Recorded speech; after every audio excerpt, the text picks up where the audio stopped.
إن الحمد لله نحمده ونستعينه ونستغفره ونستهديه ونعوذ بالله من شرور أنفسنا ومن سيئات أعمالنا. نعوذ بالله من شرور أنفسنا ومن سيئات أعمالنا. نعوذ بالله من شرور أنفسنا ومن سيئات أعمالنا. من يهد الله فلا مضل له ومن يضلل فلا هادي له. أشهد أن لا إله إلا الله وحده لا شريك له وأشهد أن محمدا عبده ورسوله أرسله بالهدى ودين الحق وأظهره على الدين كله ولو كره المشركون.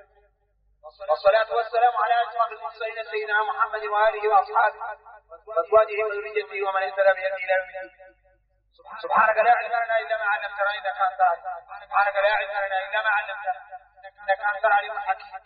سبحانك لا علم لنا إلا ما علمتنا إنك أنت العليم الحكيم. رب اشرح لي صدري ويسر لي. رب اشرح لي صدري ويسر لي. رب اشرح لي صدري ويسر لي أمري. رب اشرح لي صدري ويسر لي. رب اشرح لي صدري ويسر لي أمري. رب اشرح لي صدري ويسر لي أمري. رب اشرح لي صدري ويسر لي أمري. رب اشرح لي صدري ويسر لي أمري. رب اشرح لي صدري ويسر لي أمري. واحلل عقدة من لساني يفقهوا قولي. ربنا آتنا في الدنيا حسنة وفي الآخرة حسنة وقنا عذاب النار. ربنا آتنا من لدنك رحمة وجعلنا من أمرنا رشدا. ربنا آتنا من لدنك رحمة وجعلنا من أمرنا رشدا. وجعلنا من أمرنا رشدا. ربنا آتنا من لدنك رحمة وجعلنا من أمرنا رشدا. ربنا لا تزغ قلوبنا بعد إذ هديتنا وهب لنا من لدنك رحمة إنك أنت الوهاب. ما توفيقي إلا بالله عليك توكلت وإليه أنيب ولا حول ولا قوة إلا بالله العلي العظيم. اللهم صل على محمد وآل محمد كما صليت على إبراهيم وعلى آل إبراهيم وبارك على محمد وآل محمد كما باركت على إبراهيم في العالمين إنك حميد مجيد. السلام عليكم جميعا ورحمة الله وبركاته. بسم الله نبدأ على بركة سنة تامة أو صوصنا أي سلسلة درس إن شاء الله اللي يتعلق بشرح الكتاب المعروف المشهور بكتاب الأخضر. هو الليلة درسنا السلسلة هذه موافقة 12 سلسلة إذا الدرس العاشر سلسلة الدروس المتعلقة بشرح هذا التاريخ. نبدأ على بركة الله.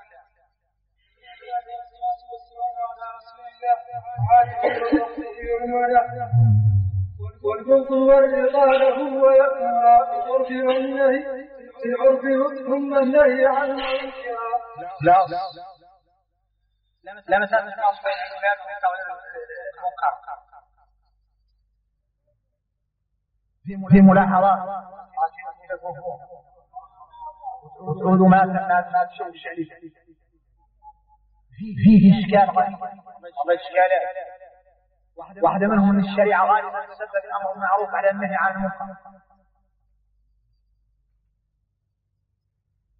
لماذا يسبب الأمر بالمعروف على النهي عن المنكر؟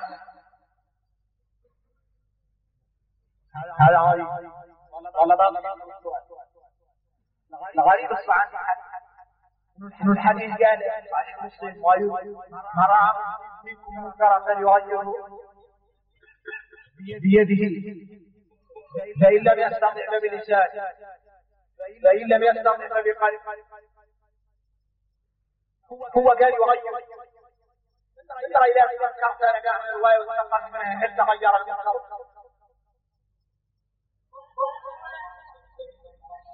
حضرها على الإجابة أحمد بن خبر والثقل هو في نفسه هو اللي يتغير خلاص حرك ساكت لغاية المنكر لما يدخل. كيف يعبر صلى الله عليه وسلم بيغيره مع أن المتغير نفسك أنت وليس المتغير؟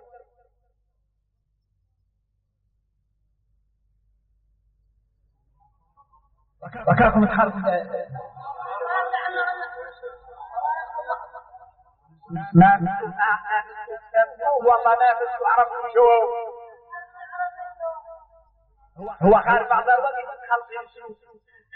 يقول لك زمان هو سامع السؤال غير نافس كيف الإجابة يأتي آخر أنا قلت لكم مدركات ونفس السؤال هو قال يغير الشيء يتغير.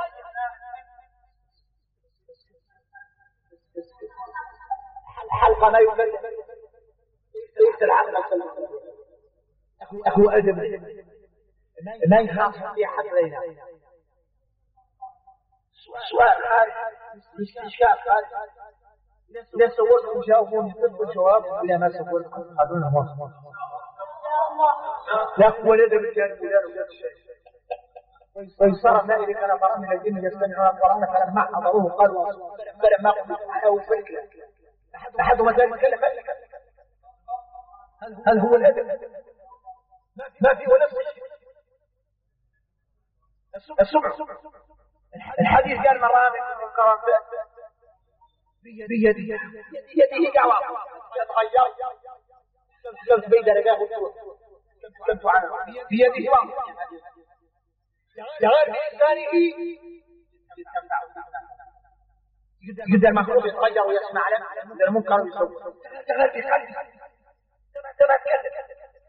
كما تحدث قلبك انت ما تقول كيف يحسب تغير القلب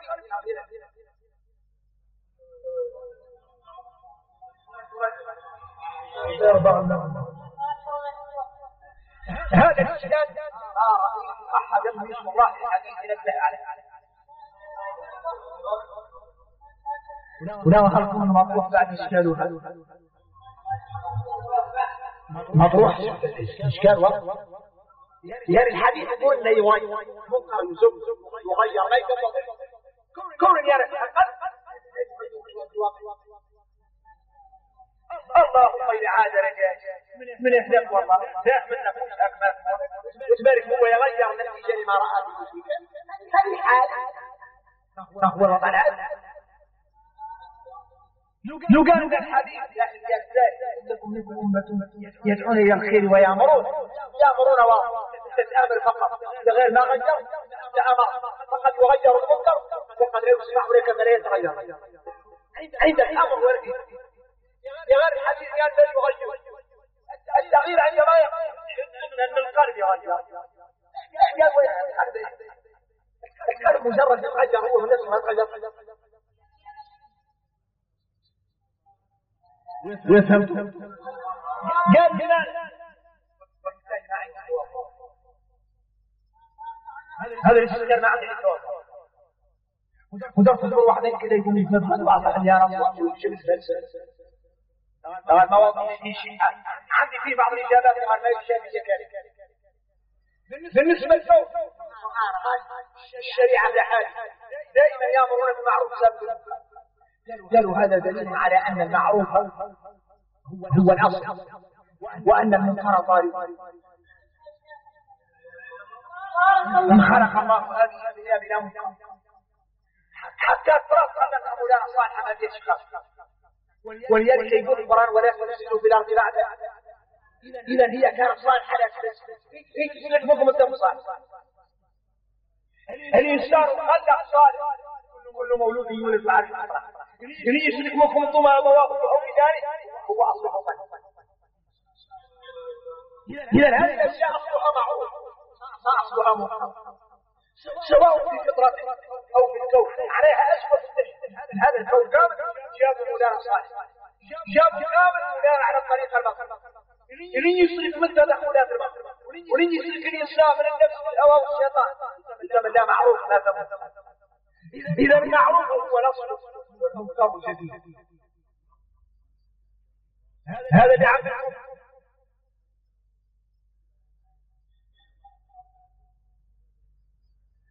سمعت الكلام مرة أخرى وخليكم معي أمر معروف فيه ملاحظة شفتوا الملاحظة واحدة لماذا دائما يقدم المعروف على كذا هذه الأشكال قاعدة خطر محاولة قضية كيف وحل تغير القلب تغير المنكر هذه الأشكال مثلا معلقة ثم ملاحظة العلماء من خارج من تغيير المنكر طرف على كل أحد لا يختلف فيه العلماء خارج درجة من تغيير المنكر ايش نعت عليها ولا تسقط على حد ما تسقط عن الشيخ ولا عن ذكر ولا عن عالم ولا عن جهل ولا عن امرأة ولا عن الرجل ولا عن مسؤول ولا عن الشيخ شرك وهو علم وهو تغيير المنكر بالقلب. قالوا لأنك تقول أنا ما أدري أتكلم خايف ذلك والله لا أدري أحكي بيني يغرقون بعد الله المطلع على قلبك يراك راضيا بالمنكر. هذه مسألة لا يقبل الله الرضا بالمنكر على وجهه. قال على الدرجة المتعلقة بالقلب فرض عين على كل حال. وإنما اختلفوا العلماء في الحالتين. العلماء اختلفوا باليد واللسان لمن في كتبهم في الدرس الماضي. يا غير انك تغير القلب معناها تتنكر. الشريعة لا تقبل منك ان يرضى قلبك بمعصية الله. واجب على كل واحد اذا رأى منكرا او سمع به الله مطلع على قلبه يرى الزلزل. اللهم اتحمل. قالوا فتغير المنكر بالقلب فرض على كل احد لا يسقط عنك ولو بسكرات الموت. لكن الايمان بالله ولا فاهمين ولا ما فاهمين.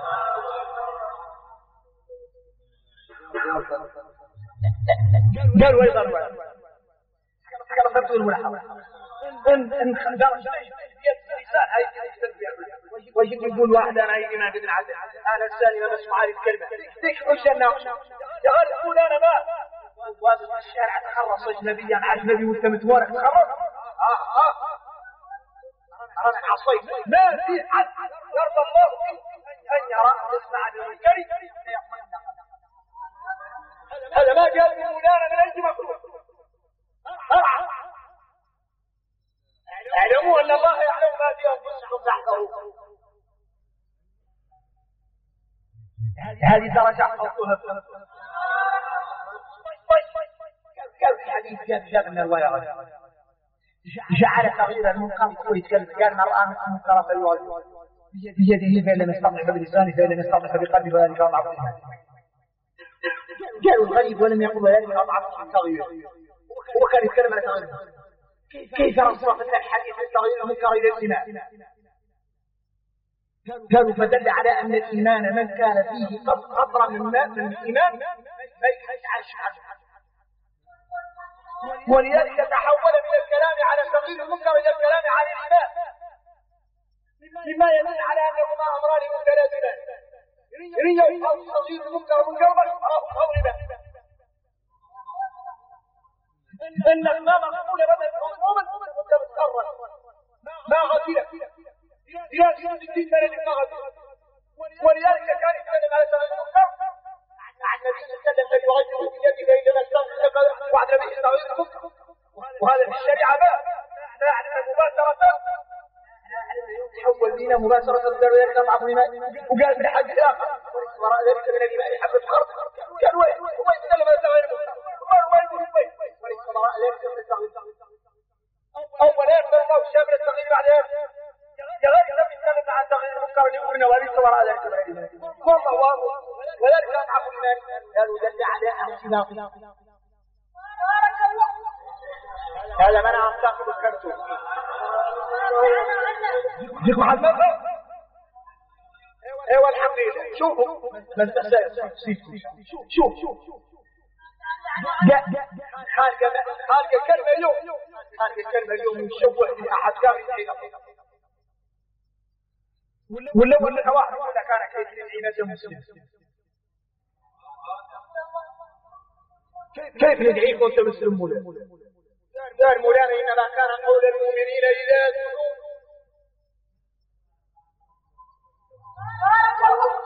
إنما كان قول المؤمنين على إذا دعوا إلى الله ورسوله. أنا مؤمن ونمدع تلقى قال في القرآن غالبا يا أيها الذين آمنوا هي دعوة لأهل الإيمان.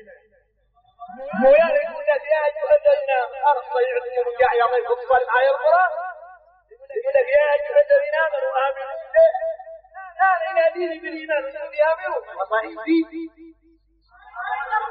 معناها أن المؤمن وعيّت يزيد إيمانه ويثبت والكافر وعيّت يزيد والعاصي وعيّت يترك المعصية.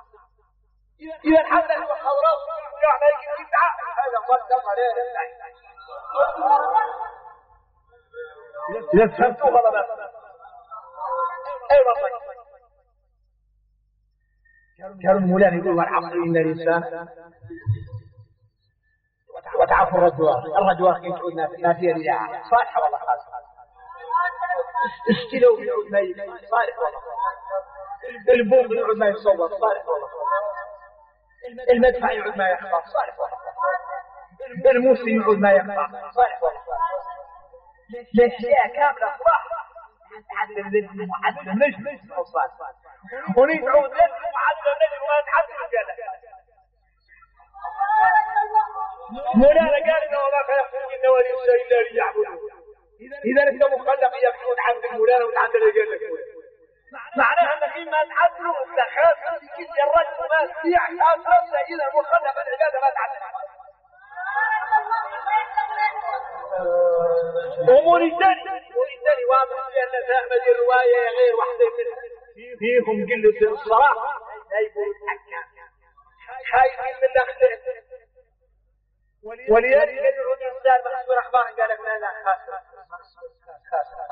لا قاعد أوصل شوفوا أبوهم سر عنه يعود يلقى طيب ويعدل الطاعة وصلي في الدين بالجماعة وعدل قال لا صالح دي جبنوا أو قالوا من صالح أيوة يقولوا ما يصلي في الدين بالمقصور أحمر وكذا ولا شيء قال يا ضي كملوها لما علمت معلومة يا خاسر لكن يعد الرجل الناس الصالح وعاد الناس الزور طيب يا مصر الحرب قولوا من ما عدت معلوم ولا تقبوا لا يرجو الخاص هو لا تقوم صالح وخاص صالح كتبوا هم صرتوا خاص ربني هم عنه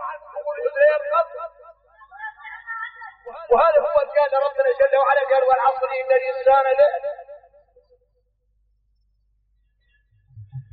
لكن خص لسان خاصة ما دام يقول إلى آمانة عامل الصالحات التواصل بالحق التواصل بالصبر معناها أنه لما الشاهد فيها صالح ويتم هو مخصوص ماشي على الله وعدل ويتم في خسرين ضمرا يسمعتوه ولا ما سمعتوه خارج مثل الشوق بأحد كامل يأمر معروف وينهى عن منكر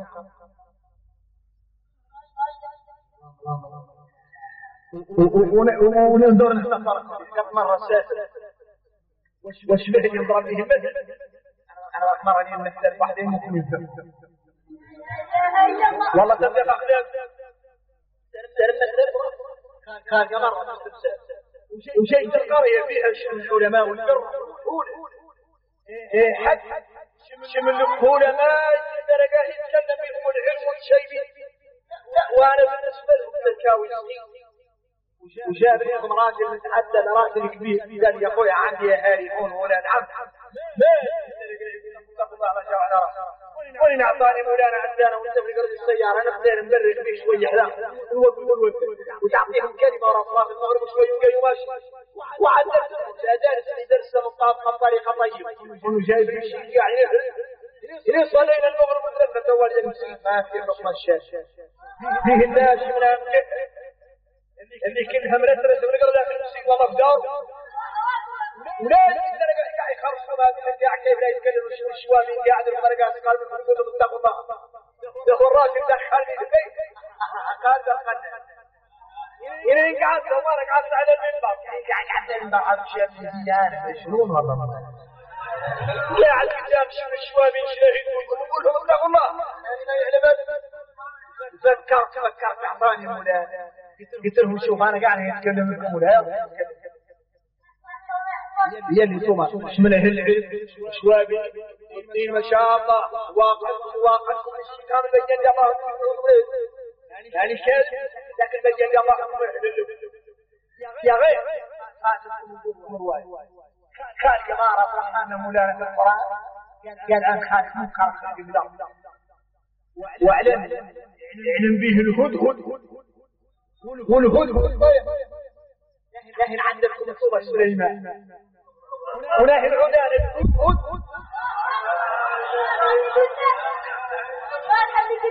لكن قولوا لي صوبة سليمان كبرهم في الحياة وكانوا يحلوا وناهي العلان الهدهد كانوا يبدوا مني إلين قلت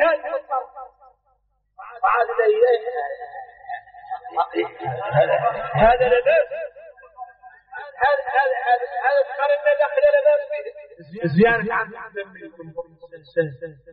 ومبين المناكب والخطورة كاملة اللي بين يا الله شيء خطير نتكلم لكم فيها سنين شد ايوه وانتم مجازي ايوه نتكلم لكم موضح الحمد لله هو ساكت ممكن ولا اللي مثل القمر يعودون السليماني وانا كنت هذا تعرف الإسلام نعطيك من المثال يحكي وضح لكم لنا قالوا النكيس ضعيف والمنكر ما تتغير يعطيك مع الناس المعتبر والجهات اللي تتغير تلوث العلماء وتجين السلطات تعرف مبلغ مرة تلفزت على واحد مسؤول في توجيه الإسلام وبتخالف منكر لا يخلق وما يخلق يا منظومة لوزارة التوجيه يا رب تاخذوا الأخبار جاوبني جواب ما ننسى أولا قال لي هذا ما هو من مستوانا ولا محبين من الصلاحيات اللي دخلوا الأخبار من فم قال لي والله يا أخوي إدراك ما هو قال لي أنا قال هذا ما هو له تابع لا مسؤول من الناحية النظامية اللي دخل يا غير خايف لعل لا عالم يعشق بلا خايف لا تخطى في القانون لعل الحكم المضي وانا تسجلت مولانا قال وان تتولوا يستبدل قوما غيره ومولانا عندك حكام الامام الصردين ويقولوا قاعد يدير واحد بس راني قال ان شاء الله ما يقولوا حاله دور من نص الجهات اللي عليها الامر دخل لك انا القيوم بياش اللي قاع عرف من المعلوم اللي صلى حديث مولانا هذا كلام رأوه معناه وما يستفسر خارج المسؤولين يقولون هذا منكر ضمان يتحرك معاه ويتأثر وخارج العلماء حرام ياخذ هذا لا حق الله خارج العلماء اللي قاعد فيك حرارة الإيمان الجميع اللي عندهم العلم أما الملاك عاونك وما يعطيك العافية حتى علم مسخر أن لا تعطي وإن منكم لمن لا يبطئ إحنا لما هو حكمة حتى اسمع لما توصلت من رضيها عن الفتاوى لكن الموريتاني ما فيها من الفكر ما هو الحاجة هي آلاف الغلو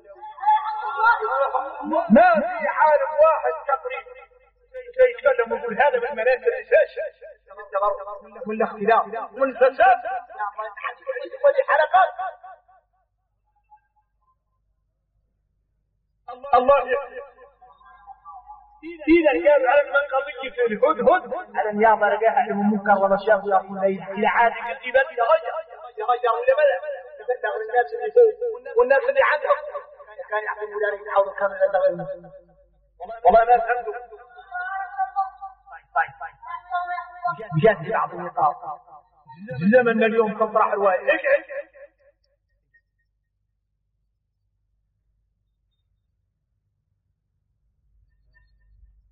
ثم العدل هم هذه الدقائق الأطراف ما يحتاج اقعدوا تحت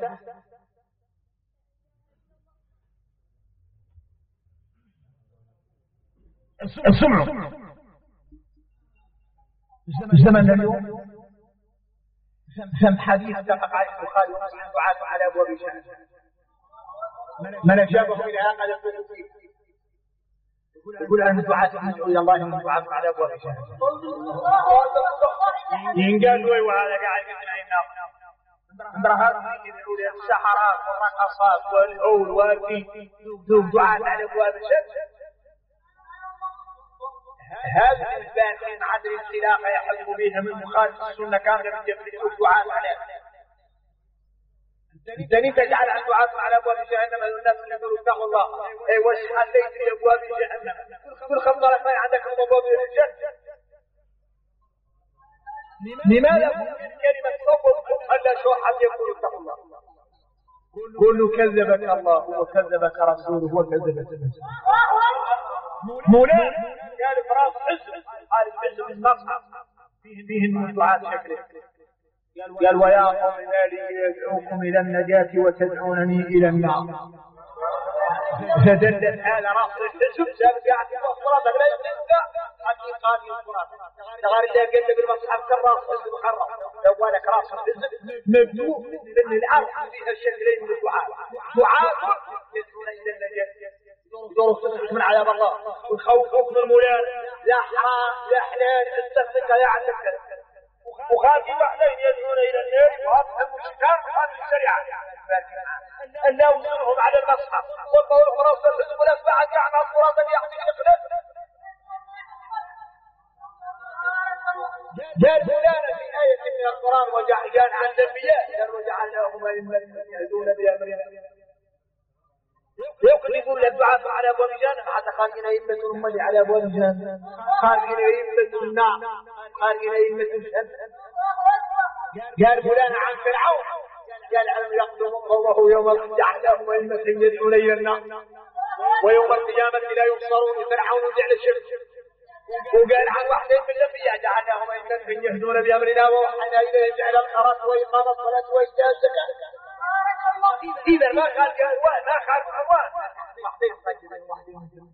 خالقين علماء الخير وخالقين علماء السوء خالقين أغنياء المنفقين في سبيل الله وأغنياء وآمين لماذا تسمى أبواب الدعاة على أبواب جهنم والجهل على من يدعو إلى الله كل خلص إلى الناس التي شهد الخير من داعي وخلص يدعو إلى النار خليته إذا هذا الكلام قال الإمام عليه السلام ما أعطاه ولا بصير إذا نواصلكم مرة ما تفعل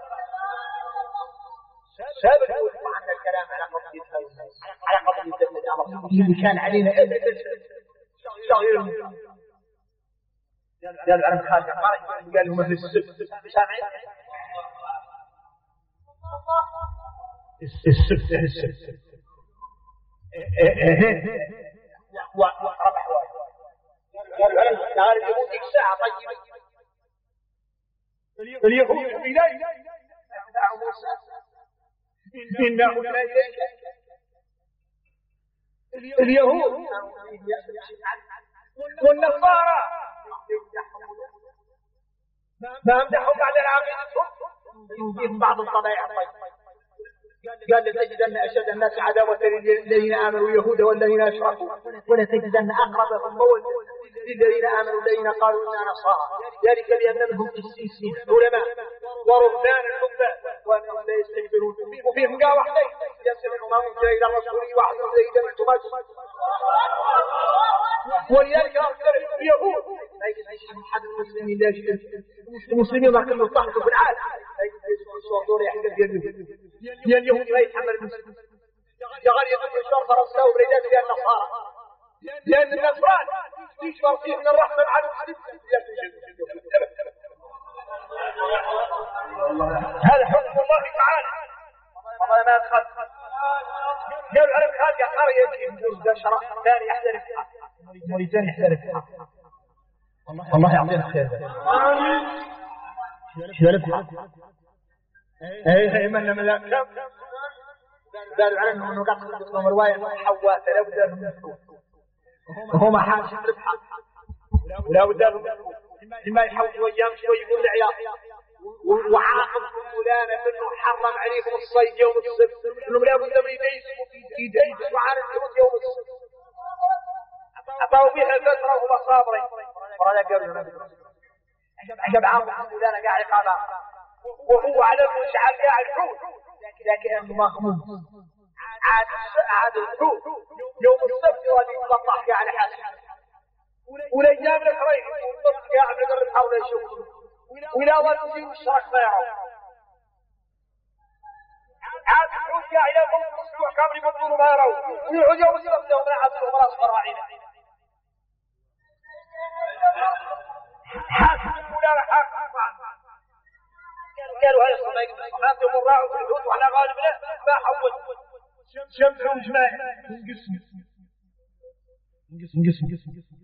وعلمني يا مولانا أحد يعرف ساعة اللي يعرف أن في لا يصل بجميع السبت ويصل القصاص للسبت ويصل اختيار السبت ما سمع ولا سمع أبدا مالك فيها الماء السمع قالوا لي جم قالوا واحد من العلماء الطيبين قالوا ايه الناس لا يعصوا مولانا ولا بد من حذرهم كامل يلي لا تصيد لا تصيد يوم السبت لأنه نهاك مولانا عنه الشريعة ورعاو لا يصيد فيه دمر قالوا لهم واحدين يعني فيها تطول عليكم الأخبار ولا تدخلوا رؤوسكم الستركوا تعيقوا يا عام مولانا هذا الناس ولا يقولوا ما مصنف ولا غير وهذا مخزن ورعاو على وجهه وخلوا عقله ولا ما يسمع ولا غير الطائفة الثالثة قاعد الشارع يتحول يعني قاعد مسوي لك صلاة المتعارض الطائفة الأخرى قالوا ما يجوز يسمع هرمدة الصلاة لعياط مراقب وعنكم من هذه الآية انتبهوا على ذاك الشرط اللي يقولوا العلماء واحدين منهم انك يشترط في تغيير المنكر يقول انك ظان نفاذة انك ما شرط نفاذة انك تجي تغير المنكر بإذن الله يسلكك مولانا بيك من الانتقام يعمل قاع الناس ما تسلكت ان الا اما تتبعك الناس تسلكوا كامل والله ما تسلك راسك انك بعد ما تسلك أنا عندي ما نعرف كاكم فهمتوا قالوا أنه من يجمع قالوا يوم الإمام عن تغيير المنكر قالوا تعظون قوما الله مهلكهم ومعذبهم عذابا شديدا ردوا عليهم قالوا لهم احنا نغير المنكر ما بين الدور النتيجة فقط ردوا قاعد يا غير معتذرين مثل مولانا لعل يصفقنا معهم معذرة إلى ربكم والله لعلهم يتقون إما يستجابون ودعون زين والله ما يستجابوا اعتذرنا لربنا ما يصفقنا معهم إذا فدلت الآية على أن تغيير المنكر مطلوب للسلامة كأن تقع قبل هداية الناس حاجة ما يفهمتوا قالوا على أنه فرقت الجلسة يقولوك لكم المنكر دخلت الأخرين قالوا أنا تفيت لهم السبة وخليتونا يا عام مولانا بالعياط وإذا ما سمعوا ولا قال ودخلت الأخرين قالوا ماشي بالصيد تعرف الصيد يبنى بعدو قالوا احنا ما نقدر نصيد وبال بالطريقة اللي نهانا مولانا عنها قالوا نحن عدو مكين قالوا شيء قالوا نترك شيء عايدون حفر تعرفوا لي يعود الاقتصاد هذا الاقتصاد اللي ما هو الكهرباء له يدخل دوك نحفر المقطع يعود مع هذا الى هدايه الاقتصاد قالوا نحن نترك قدر من يحفر نحفر ياسر من الطرق المنثوره من الارض يا اخي ما يقوم جاي معاه ولا يقوموا يديروا الشراكه دوك الحفير اللي ما يقبل دور يصير معاها شيء يقوموا يديروا فيه الشراكه يا اخي لا تبقى الى اجل الحوت حاول يتبطح لنا يوم السبت نتعود فينا انا ما قد خردناه إلى يتبطح نقبوه في الشرق والعظمى وفي البحر قاضيين فوق الشهر العدل على بالبلد وخلوهم من بنقرا الشبابيك ينعود النهار يوم الحد الإمام جعل يجون الحبوه بطبط فمس بكرهم شفتوا الحوات حامهم يعدلوا بلديك السياسة فإن أحكام ولا يعدل عليها نوع بلديك ما عدلت لك يا غير عدلت روحه سمعتوا ولا ما سمعتوا قبوا جمع الرواية وعدلوا وقرروا قرارهم وجاءوا الرواية شو القرآن يقول مولانا واسألهم عن القرية التي كانت حاضرة البحر الزر البحر إذ يعدون في السبت إذ تأتيهم حيتان يوم السبت هم قاعد حاصلين تأتيهم حيتانهم يوم السبت شرعا جاسق على حالة البحر ويوم لا يسبتون لا تأتي يوم أو يوم السبت ما يشوفون قال مولانا كذلك نبلوهم بما كانوا يفسقون وهذه الآية أنا يذكركم عنها نصرفهم نقطة وهي أنها قالوا على أنها يقبضوا منها أنك إن مرة تعصم ولا تصعب عليك الحلال ويسر لك الحرام وقوف من خالي نوع من عقوبة مولانا للإنسان يسهل عليه المعصية ويصعب عليه الحلال تعود نيجي الدور البيع بالربا ونيت الدور بقى حلال يكون عوض به اللي مولانا قال صعبت عليهم ماشي. كذلك نبلوهم معناها نمتحنوهم ونختبروهم والشدوا عليهم بسبب ذيك المعصيه اللي قال تعصوني به شددت عليهم الرزق وجعلت معه السحر. ولذلك يقول مولانا ومن يتق الله يجعل له من امره يسرا. انك يدعو تختار يسر مولانا لك النجاح، والله يسر لك مولانا الزواج الى عاتمره ولا راجل، والله يسر لك مولانا مرد الدار. اتقى مولانا لان التقوى سبب التيسير. افهم من هذا ان المعصيه سبب التعسير والمشقه. قال كذلك نبلوهم بما كانوا يفسقون. ايوه شمعة اجماع. قال وإذ قالت أمة منهم معناها طائفة إذا تعظون قوما الله مهلكهم ومعذبهم على قالوا إذا ما نخلوا من أمرين واحدة نعتذر إلى مولانا على أنفسنا بعد ما سكتوا واللي علينا اللي ونقول لهم أنهم يتقعوا مولانا ولا يخلق إلى أنفسهم مولانا يسمعوا إحنا لأن بلغنا ولا أخلاهم مولانا على أيدينا العذباء بلغنا ما علينا واهتدى الناس بلا. قال لهم فعرف من هذا أن تغيير المنكر له هدفين، عنده هدفين أساسيين، واحد منهم ينفع الله بك العبادة والبلاد، والثانية أن يكف الله عنك الضرر المهدبين في الإسلام والنصارى. قال لهم معذرة إلى ربكم ولعلكم تتقون. قال مولانا فلما نسوا ما ذكروه أنا هم جاءوا بعد الخطأ ونصحوهم وقالوا لهم اتقوا مولانا ولا سمعون. قال مولانا شفت لهم العقاب أنجينا الذين ينهون عن السوء. ذيك الطائفة اللي ما سكتت على المنكر قال انجينا الذين ينهون عن السوء واخذنا الذين ظلموا. حاروا العلماء كابنوا الذين ظلموا. الخطه كانت تطفش في الدعاء وتقول تغيير المنكر ما هو بالشيء قلنا مصنف الورقات انطبقت مع الحوات. قالوا يا المولانا اللي صرح به النشرك الله الذين ينهون عن السوء وهذا ما ينهوا عن السوء. ما نرجع عندما برجع طفش ويقول يغير المنكر.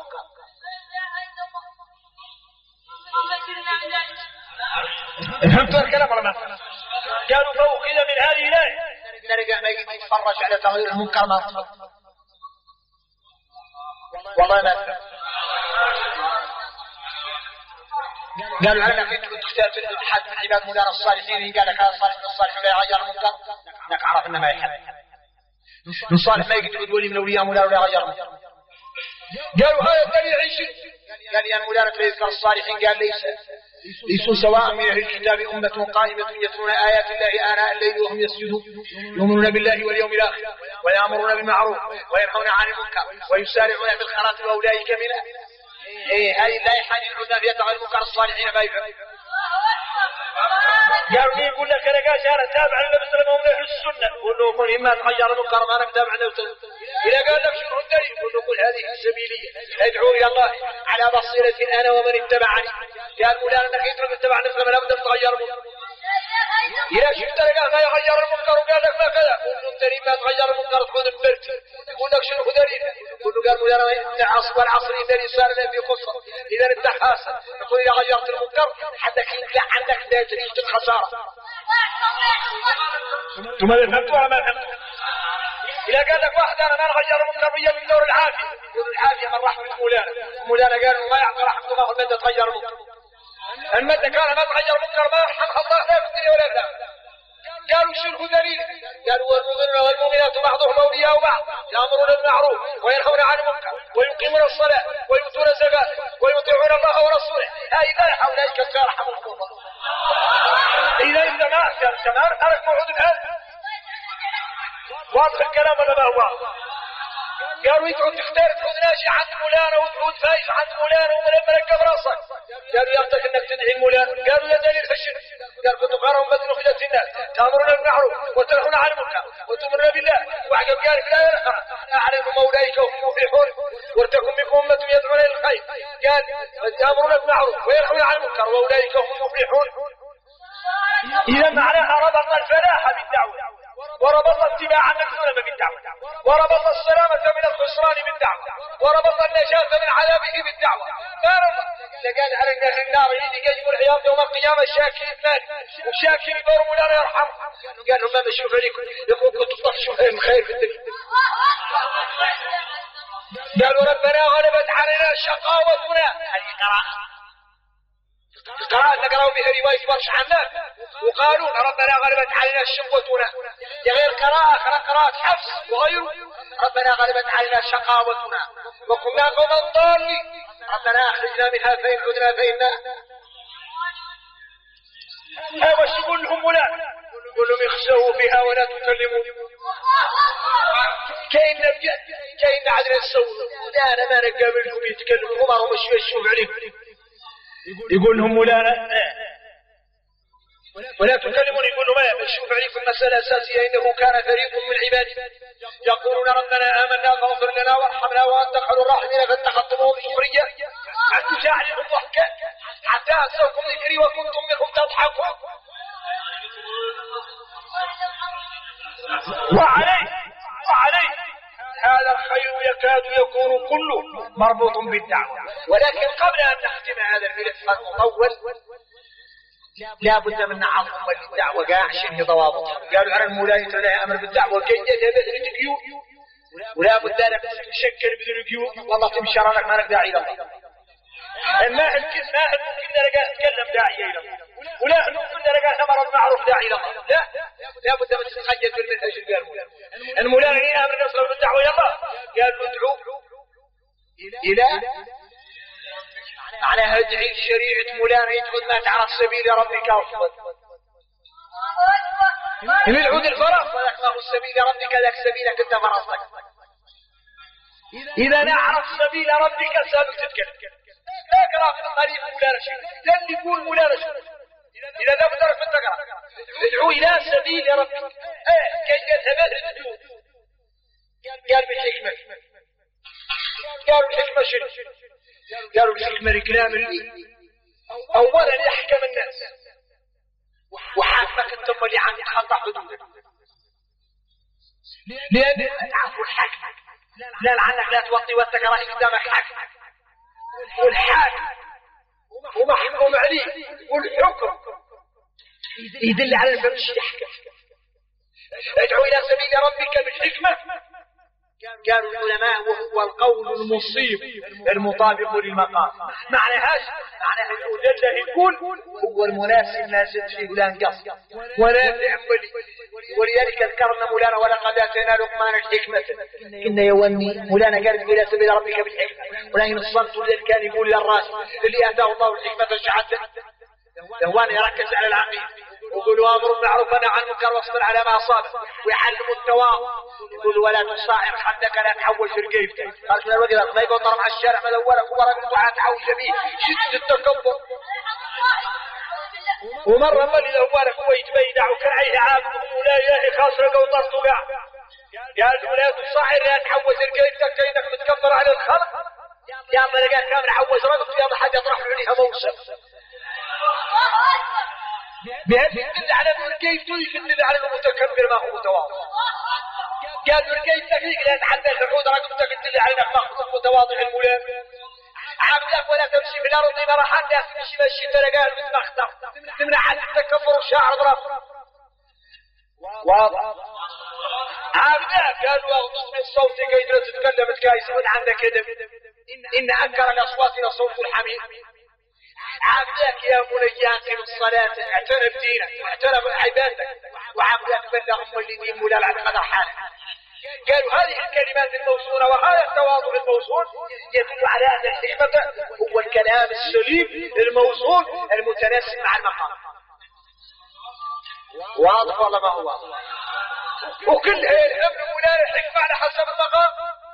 وقال على سبيل الحكمة من خارج واحد الحسن بن علي رضي الله عنه تقريبا انه يكسع كل شاب جديد انه قد مرة تم قطر ماشي ومعاه حد من مراد اصحابه دوك المعارف ولا تلاميذه كي نقول يستفاد منه تم قطر يهوالهم ما حد يتولى وضوء خاص لا من عيد الوضوء ويانا نقول وضوءكم انتم هذول تنفقوا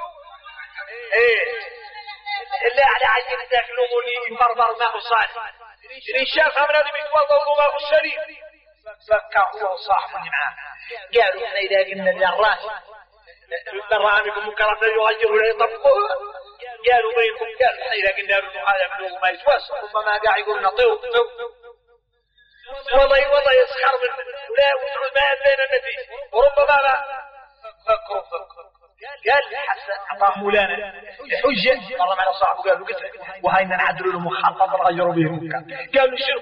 قالوا وهاي أنا وأنت ونشوف ونعدلوه بالنقاط نعالج يا شير ونشوف إننا بتخاف فين كذبوا يا غير نعدلوا له مخطط على أنهم يقولوا له على أنه يحكم بيناتنا نيان صور على أنه وضوء زين وقولوا تملي على أنك أنت وضوء قاعد زين وإننا نختار في أحكام بيناتنا أي نشبهه ونجعله قاضي لا يستفسع معانا ما يقدر يرفع من اللي لقاه انت لقاه تسرق عليه هذا يقدر يرفع عليه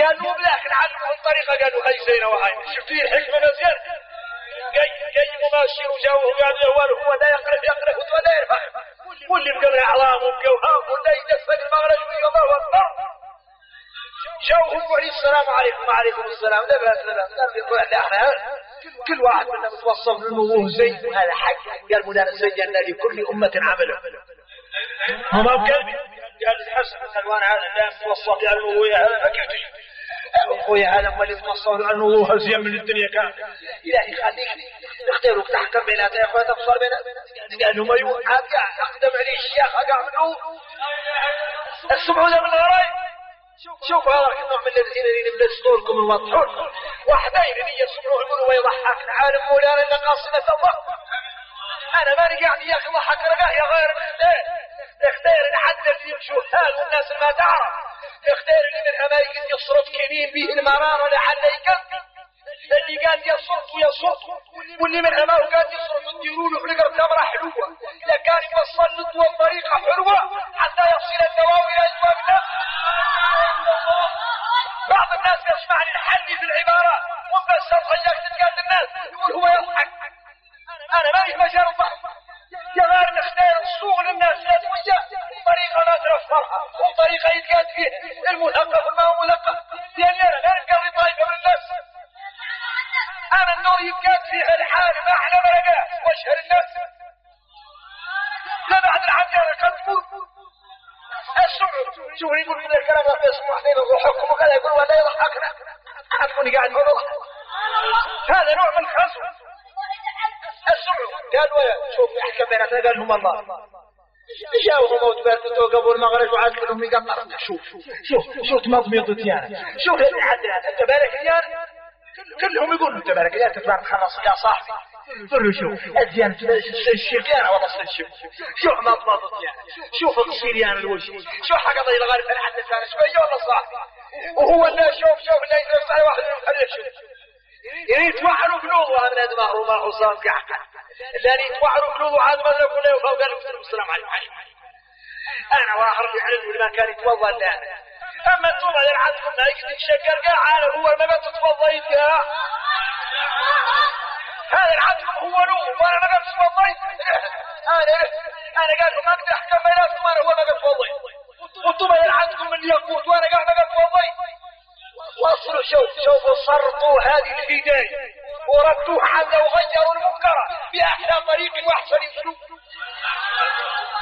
وما يسمعتوه ولا ما سمعت واحد يبلغ بهم مولانا باحسن طريقه ويلهم مولانا الحكمه هذا النوع قال النبي صلى الله عليه وسلم قالوا يا رسول الله انا قالوا نختار نتبع الدين عنك يا غير نختار تستزاري الزنا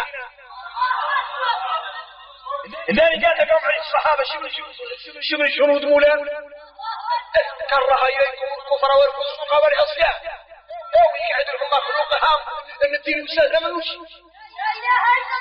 اللي تراسوا عليه وكان عاد الاسلام يهديهم انهم يسلموا قالوا هاي قالوا قلت على انك تستثنى لي الزنا نتبع العهد قالوا تختار حد يستثنى لك الزنا انا اختار السوق قالوا تبقي حد يزن امه قال لهم ما يزن بيها واحد ما بعد راسه او قد قاعد والله قام عم بدون راسه قالوا تبقي ساعه حد قد يزن من تيان او قد بي هذا الثاني من السنات اللي ما يدخل الجنة قال له من كان هذه قد حد يسنى بزوجنا ولا خايف عارف قد يدخل خايف الجنة أولاد موعود ومسلح والناس عارفة الأبشاهري ولا يتحمل الطفية هذا الثاني من السنة عمكم والله خالتم والله منتم والله والله زوج يطير.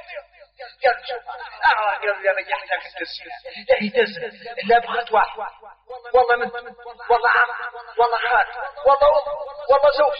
اذا انا ما ادري احكم عنك تخاف ولا تصاك انت على الخلق. لا اله الا الله. له قاعد النبي صلى الله عليه وسلم من الزنا قاعد حكمه من العداله بين الخلق.